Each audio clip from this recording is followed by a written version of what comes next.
Voilà ce qui nous rendra heureux. Ce n'est pas en recevant tout ce que nous voulons que nous serons heureux. C'est en étant le genre de personne que nous savons que Dieu veut que nous soyons. Restez avec nous dans Jouissez de votre vie.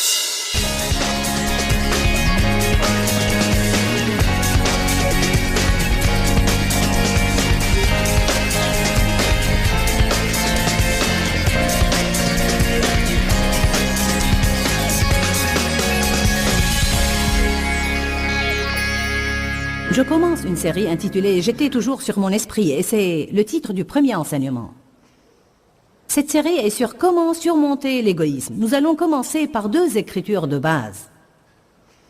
Philippiens chapitre 4, verset 5 dit que tous les hommes puissent voir, percevoir et reconnaître votre modération. Ainsi, Dieu dit ici que les gens devraient voir que nous ne sommes pas égoïstes. Il parle aux chrétiens. Il dit « Hey chrétiens, laissez le monde voir que vous êtes différents. Laissez tout le monde voir que vous êtes quelqu'un de prévenant, généreux, bienveillant et non égoïste. Jésus dit « Vous les reconnaîtrez à leurs fruits. » Que les hommes puissent voir, percevoir et reconnaître votre modération, votre prévenance, votre esprit patient. Qu'est-ce qu'un esprit patient? Cela signifie que vous avez une longanimité et une forte capacité à supporter beaucoup avant d'exploser. Vous avez un long fusible et non pas un fusible court. Qui d'entre vous voudrait bien voir son fusible s'allonger? C'est une chose que Dieu veut développer en nous. Il ne veut pas que nous soyons des personnes impulsives, qui sont facilement offensés et facilement irrités. Nous devrions être lents à la colère, prompts à écouter, lents à la colère. Je vais lire ça, encore une fois, dans son intégralité. Que les hommes puissent voir, cela veut dire dans chaque situation, partout où vous allez, tout le temps, au travail ou même en route, en conduisant dans le trafic, au supermarché, quand le caissier est lent. On peut passer un coup de vent sur ce genre de choses si on ne les lit pas dans leur contexte. Que les hommes puissent voir. Toute personne avec qui vous entrez en contact chaque jour devrait pouvoir voir et reconnaître votre modération, votre prévenance et votre esprit patient. Le Seigneur est proche. Il viendra bientôt. Nous pourrions expliquer cela de différentes manières, mais nous pourrions juste résumer cela en disant « Jésus reviendra bientôt. Mettez votre vie en ordre. » Qui pense que ça va de mettre ça comme ça? Alléluia. Maintenant, 2 Corinthiens chapitre 5.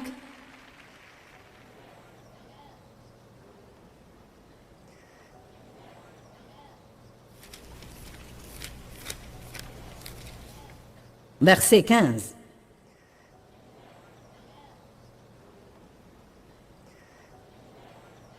Et il est mort pour tous, afin que les vivants ne vivent plus pour eux-mêmes. Mon Dieu, quelle écriture! Mais pour celui qui est mort et est ressuscité d'entre les morts pour eux. En fait, c'est l'écriture qui m'a poussé à faire cette série. Quand je lisais dans ma Bible un jour, j'ai vu cela.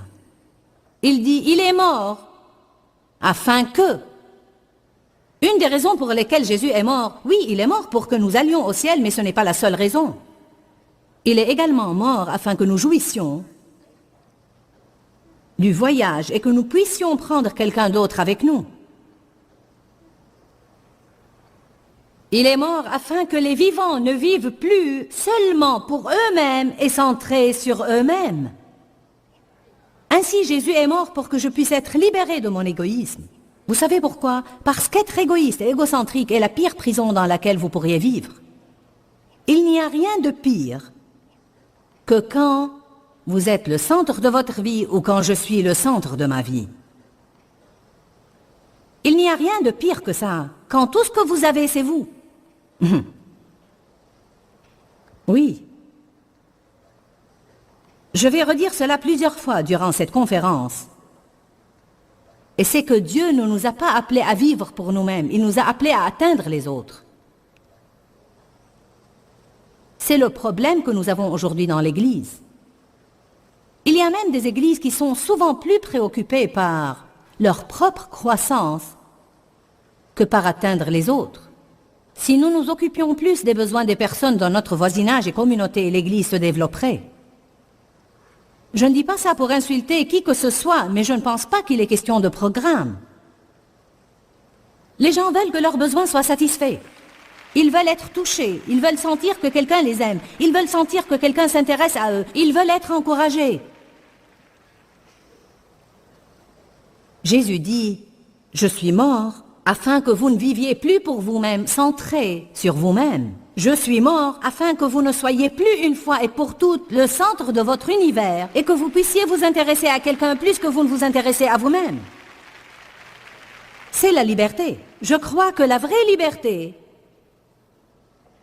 c'est de ne plus être centré sur soi et pouvoir vraiment mourir à soi. Et nous allons enseigner sur ce sujet. Et sur avoir un cheminement ardent, passionné, déterminé, dans l'amour. J'ai dit tout à l'heure, quand j'étais en train de vous parler, juste avant que je ne commence cet enseignement, que le plus grand miracle que Dieu fait n'est pas ce qu'il fait pour nous, mais ce qu'il fait en nous. Je crois que la plus grande chose que nous pouvons voir Dieu faire, c'est de prendre quelqu'un d'égoïste, égocentrique, désagréable, manipulateur, possessif, coléreux, amer, irritable, difficile dans les relations, et développer en lui l'amour, la joie, la paix, la patience, la bienveillance, la bonté, l'humilité et la gentillesse. Amener cette personne à un endroit où il ne parle plus de lui-même, en pensant à lui-même, en essayant de prendre soin de lui-même, mais chaque jour, il se sème lui-même comme une graine pour que la vie de quelqu'un d'autre s'améliore. L'égoïsme est le problème numéro 1 que nous avons dans notre société. Nous avons tous besoin de nous poser cette question. Pourquoi est-ce que je vis? C'est une bonne question. Pourquoi est-ce que je vis? Pour le succès, pour l'argent, pour la renommée, la notoriété, pour l'amusement, l'excitation? Ou est-ce que je vis pour Dieu? Vous ne pouvez pas vivre pour vous-même et vivre pour Dieu en même temps. Luc 9, 23. Jésus a appelé la vie égoïste la vie basse. La vie basse.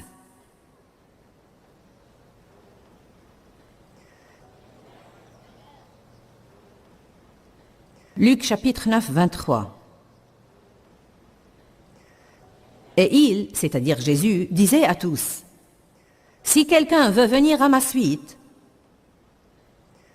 si quelqu'un veut être mon disciple, qu'il se renie lui-même, se désavoue, s'oublie, se perde de vue et perde de vue ses propres intérêts, qu'il se renie lui-même. » Que signifie se renier soi-même? Ça signifie dire non à vous-même. Non, non, non, non, non, non, non. Non. Nous devons apprendre comment dire non. Non, tu n'as pas besoin d'encore une de ces choses, non. Tu n'en as pas besoin. Tu prendras l'argent et le mettras dans les offrandes. Tu n'as pas besoin d'encore une de ces choses. Il y a beaucoup de personnes qui n'en ont même pas une, et tu n'as pas besoin d'encore une. Ainsi, tu apprécieras ce que tu as et tu prendras cet argent et iras acheter cette chose à quelqu'un qui n'en a pas une. Allez maintenant. Parce que quand j'ai une armoire pleine alors que d'autres n'ont absolument rien, c'est de l'injustice par rapport à Dieu. Avant la fin de ce week-end, vous allez comprendre.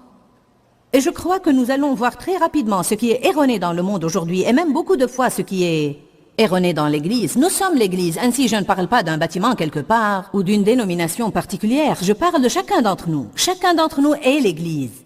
Combien d'entre vous savent qu'il y a quelque chose qui ne va pas? Combien d'entre vous réalisent maintenant que quelque chose ne va pas? Parce que quand nous n'avons pas l'impact que Dieu veut que nous ayons, et quand souvent nous ne pouvons pas différencier les croyants des non-croyants, alors il y a quelque chose qui ne va pas. Amen. Nous avions récemment une conférence et il y avait quelques restaurants tout au long de la rue où nous étions. Dès la première session d'ouverture, j'ai été peinée car quelqu'un est venu me dire « Tu pourrais dire quelque chose à ceux qui participent à la conférence au sujet de la façon de traiter les gens quand ils entrent dans ces restaurants, car un des propriétaires des restos est venu nous dire « Comment est-ce que les gens peuvent rentrer et sortir de votre prétendue réunion chrétienne et entrer chez nous et agir de la manière qu'ils font ?» Nous avons à nous réveiller. Ce n'est pas question de coller un autocollant sur la voiture et avoir un pin Jésus et de porter un magnétophone et 3 traductions de la Bible. Nous devons porter du fruit. Les gens ne s'intéressent pas à ce qu'on dit, ils observent ce que nous faisons. Amen. Les chrétiens devraient être ceux qui donnent les meilleurs pourboires au monde. Quand vous allez au restaurant, vous devriez laisser un bon pourboire. Et les serveuses feront « Ouais ». N'allez pas laisser une brochure et 25 centimes alors que vous avez mangé pour 50 $. Amen. Alléluia. Nous n'allons pas en rester là. Comment je me renie moi-même? En disant non. Non, tu ne vas pas agir comme ça. Non, tu ne vas pas rester en colère. Non, tu ne vas pas bouder. Non, tu ne vas pas te sentir désolé pour toi-même toute la journée. Non, non, non, non, non, non, non, non. Non, Joyce, tu ne vas pas agir comme ça. Ça s'appelle la maîtrise de soi. La maîtrise de soi ne signifie pas que quelqu'un va venir me maîtriser. Ça signifie que je dois me maîtriser. Mais je n'y peux rien, si vous pouvez. Ne me dites pas que vous n'y pouvez rien. Ah non, je n'y peux rien, si vous pouvez. Comment tu sais que je peux? Parce que Dieu nous a donné la maîtrise de soi. Ainsi, nous devons la développer, nous devons l'exercer. Plus nous la développons, plus nous l'exerçons, plus ce sera facile et bientôt ce ne sera même plus quelque chose que nous devons essayer de faire. Ce sera normal.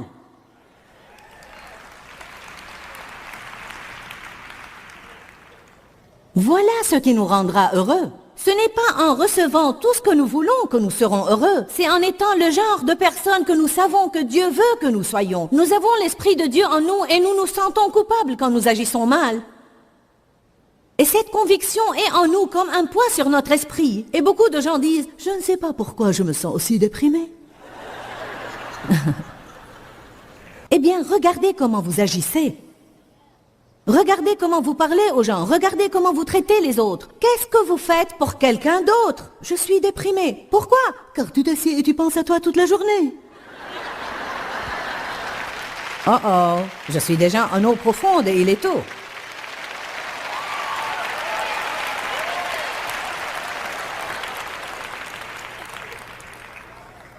Amen.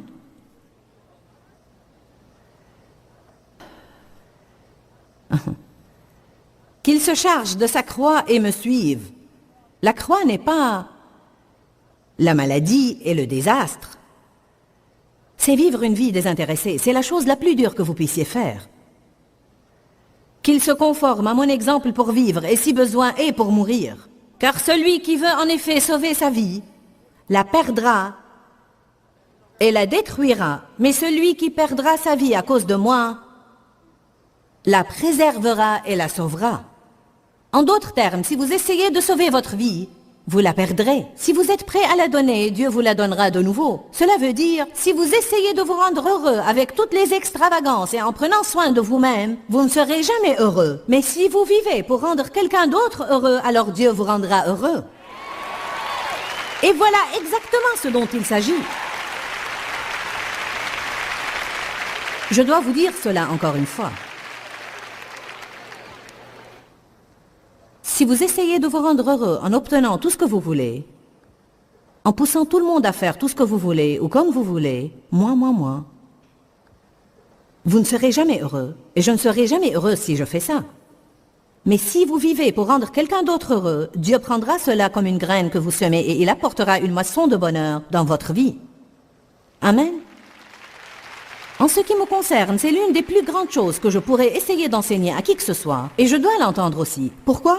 Parce que la chair est naturellement égoïste et égocentrique. Et si vous n'entendez pas ça encore et encore, si vous ne méditez pas dessus, si vous n'en parlez pas avec vous-même, il y aura certainement une rechute. C'est un secteur où, afin de vivre selon ce dont je parle ce soir, vous allez toujours devoir nager en amont. Vous allez toujours devoir le faire en faisant un effort. Ça ne va pas être quelque chose que vous allez vivre par hasard. Nous payons un prix élevé pour une vie de petitesse. Une vie de petitesse ou une vie de gloire? Laquelle ça va être? Pendant des années, j'étais toujours sur mon esprit. Et je n'étais ni heureuse ni satisfaite. Et même maintenant, quand j'ai des jours où je suis toujours sur mon esprit, je ne suis pas heureuse ni satisfaite. Et vous savez quoi? Si vous êtes honnête avec vous-même, si vous êtes vraiment honnête avec vous-même, la prochaine fois que vous aurez un jour vraiment sombre, morose, triste, demandez-vous à quoi vous pensiez. Et vous trouverez presque toujours que c'est à vous-même. Allez maintenant. Allez, vous qui êtes là-haut dans les balcons, est-ce que je prêche bien ce soir? Amen. Même vous qui êtes devant votre télé, vous pouvez vous asseoir et crier « Ouais, Joyce !» Alléluia. Nous n'allons pas regarder toutes ces écritures, mais Jean 12, 24 dit « À moins que nous soyons disposés à mourir à soi, nous demeurerons seuls. Mais si nous mourrons, si le grain de blé tombé en terre ne meurt pas, il demeure seul, mais s'il meurt, il porte beaucoup de fruits. » Qu'est-ce que ça veut dire? Si nous mourons à nous-mêmes, Dieu peut nous utiliser et nous pourrons faire quelque chose qui portera des fruits. Et quand nous portons des fruits, Jean 15 dit que notre Père qui est dans les cieux est honoré et glorifié. Et vous savez quoi? Je crois que quand Dieu est content, je suis contente. Parce qu'il vit en moi. Et naturellement, il est heureux tout le temps. Mais je veux dire que si je lui obéis, et cette joie est libérée dans ma vie, alors je crois que je sens cette joie. Je pense vraiment que beaucoup de l'affliction que nous ressentons, la lourdeur, la tristesse, la dépression, est là parce que nous ne faisons pas ce que Dieu essaye de nous pousser à faire. Nous prenons soin de nous-mêmes, nous nous inquiétons de nous-mêmes et nous essayons d'obtenir quelque chose dont nous n'avons même pas besoin. Beaucoup de choses que vous passez tout votre temps à essayer d'obtenir, vous pensez qu'ils vous rendront heureux, mais quand vous les obtenez, vous découvrirez que c'était un mensonge parce qu'ils ne vous rendront pas heureux. La Bible dit, recherchez tout d'abord le royaume de Dieu et sa justice, et toutes ces autres choses vous seront données par surcroît. Qu'est-ce que nous sommes supposés rechercher? Pas les choses, mais la justice de Dieu. Vivre bien, dans la droiture, vivre droit devant Dieu, faire ce que Dieu veut que nous fassions. Le royaume de Dieu n'est pas affaire de nourriture ou de boisson, mais de justice, de paix et de joie dans le Saint-Esprit. Recherchons les bonnes choses. Jacques 4, versets 1 et 2 dit « D'où viennent les différends? Pourquoi les gens sont-ils énervés? Pourquoi sont-ils jaloux? Il est écrit que c'est parce que vous voulez des choses et vous ne savez pas comment les avoir. Alors vous les convoitez et vous devenez jaloux de ce que les autres ont. Alors vous bataillez et vous faites la guerre et vous avez des conflits. Et il dit « Vous n'avez pas parce que vous ne demandez pas. » Ainsi, nous devons demander à Dieu ce que nous voulons et croire que si c'est bon pour nous, il nous le donnera dans son propre temps. Et en attendant, nous ne devons pas nous fixer sur tout ce que nous voulons.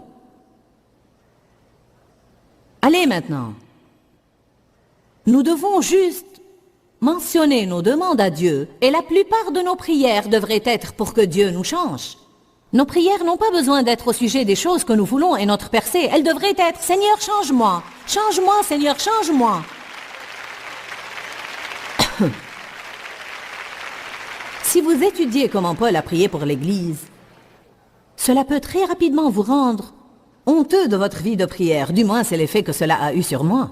Parce que Paul n'a jamais vraiment prié des prières dans le naturel pour l'Église. Il a prié pour qu'ils soient mûrs, qu'ils aient une stabilité de caractère, qu'ils connaissent l'amour de Dieu, la hauteur, la profondeur, la longueur et la largeur, qu'ils aient la sagesse et la révélation et qu'ils apprennent à choisir et priser ce qui est excellent. Ce que Paul a prié pour l'Église étaient les choses qui affecteraient leur caractère et non les choses qui affecteraient leur portefeuille. Parce que vous comprenez, quand votre caractère est touché, votre portefeuille sera automatiquement touché. Certains n'ont pas compris cela. 3 Jean 2 dit, « Je souhaite plus que tout que tu prospères et que tu sois en bonne santé, tout comme ton âme prospère. » J'aurais aimé que ce soit dit d'une façon un peu plus claire. Dans notre langage d'aujourd'hui, ça dirait quelque chose comme ceci. Mon âme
j'aime de tout cœur. Je veux que tu aies toute bénédiction terrestre que tu pourrais imaginer, mais seulement au degré que tu as la maturité spirituelle et le caractère de Jésus-Christ. Et vous savez quoi? Si les gens voyaient cela, peut-être qu'ils recevraient le message « Je dois grandir ». Je dois me conformer au programme de Dieu et grandir.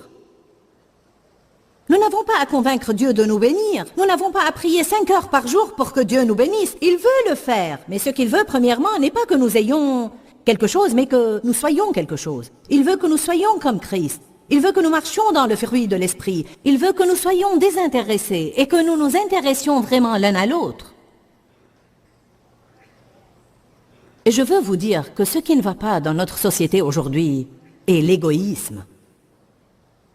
Les gens sont égoïstes et ne s'intéressent qu'à eux-mêmes. Je m'en fous si je te blesse tant que j'obtiens ce que je veux. Après moi, le déluge. L'important, c'est que j'ai ce que je veux. Amen. Les personnes égoïstes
sont très seules parce qu'elles n'ont qu'elles-mêmes. Se renier soi-même n'est pas une condition pour aller au ciel. Vous pouvez être égoïste toute votre vie et aller au ciel. Bon, j'espère et je prie que vous avez aimé l'enseignement d'aujourd'hui sur l'égoïsme et du besoin de s'élancer au-delà de nous-mêmes et de porter assistance aux autres. Comme je l'ai dit au préalable, pour bien des années dans ma vie, j'étais une femme très égoïste et égocentrique. Et pour être franche, je dois encore, comme tout le monde, combattre cela de temps en temps. Je crois réellement que cet enseignement est extrêmement précieux. On parlait du besoin de jouir de la vie quotidienne parce que Jésus dit dans Jean 10:10 qu'il est mort non seulement pour qu'on puisse avoir la vie, mais pour qu'on jouisse de cette vie. Je crois vraiment que l'une des manières, et peut-être la seule manière de pouvoir vraiment jouir de notre vie quotidienne, c'est de ne pas être égoïste et égocentrique. N'oublions pas que l'égoïsme nous rend vraiment malheureux et misérables. Et donc, je vous pose ce défi à relever aujourd'hui. Aujourd'hui, je lance un défi, essayez de prendre une décision, de vous engager chaque jour de votre vie à faire quelque chose de vraiment spécial pour quelqu'un d'autre. Quelque chose qui va leur permettre de s'apprécier, qui les fera se sentir mieux vis-à-vis d'eux-mêmes, ou d'une manière ou d'une autre, soulager leur fardeau ou les aider. Je crois qu'alors que vous le faites, alors que vous semez dans les vies des autres, je crois que vous allez voir l'enrichissement de la vôtre. Que Dieu vous bénisse et à très bientôt. Quand, Seigneur, quand? Dans ce livret, Joyce Meyer vous apprend à faire confiance au temps de Dieu. Pour obtenir ce livret gratuitement, écrivez-nous à Joyce Meyer, boîte postale 40095-6300, Larnaca, Chypre. Ou bien visitez notre site web www.joycemeyer.org/fr.